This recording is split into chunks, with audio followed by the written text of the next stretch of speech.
the incredible Barnaby Howarth. Tell us how your involvement with the Danii Foundation. I've been involved with the Danii Foundation for a while. I'm a type 1 diabetic myself, and I've been involved with them for years, but over the last 12 months it's become really important. So I've had 4 incidents where I might not have woken up in the morning. Twice my wife revived me, once paramedics did, and once I passed out in a street in Sydney. And luckily a member of the public rang the paramedics then, so the push for CGMs in people over 21 has become really important in my life recently, over the last 12 months, so that's my involvement. So what can the government do? They can do what they're doing for under 21s and subsidise the equipment, which is quite expensive. So at the moment when kids turn 21, a lot of them can't afford to keep going with CGM technology, which is saving their life.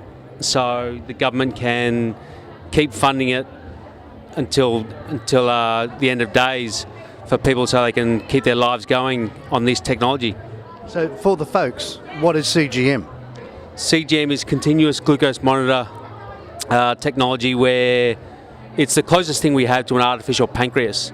So with diabetes, you have an insulin pump that keeps feeding you insulin, but CGM is a little monitor that tells your insulin pump what your sugar levels are, and if you start getting low, the pump knows what the levels are and shuts off insulin.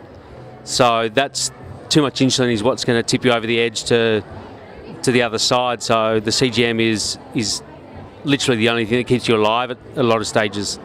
So a person without type 1 compared to a person with type 1, what's the major difference? In people without type 1, their pancreas regulates their insulin flow and carbohydrate intake.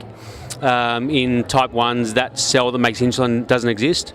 So we have to have insulin from a third, or from a device, a pump or a needle, and to counter that, we have to make sure our carbohydrate intakes matches it. And if it's out of whack, that's when things go dangerously low and can become a big disaster in the middle of the night, which is the thing that happened to Daniela.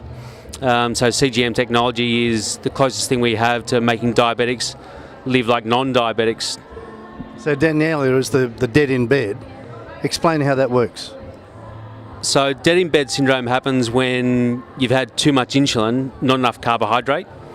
So with needles, for example, if you have too much insulin, not enough food, then you can end up with dead in bed syndrome in the middle of the night. But on the CGM technology, if you haven't had enough carbohydrates, your pump will shut off your insulin supply before you get too low, which will prevent dead in bed syndrome. So in English, this is life-saving. It's beyond the most important thing that's happened to me in the last 12 months. I've been quite lucky to have the means to be able to get this technology myself. But for a lot of kids that come off the government subsidised stuff at 21, they just go back to needles or insulin pumps and run the risk of dead in bed syndrome again.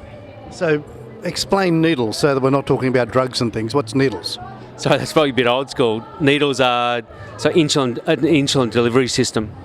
So insulin is delivered mostly through pumps these days, but needles they're just insulin syringes basically. Wow, there you go.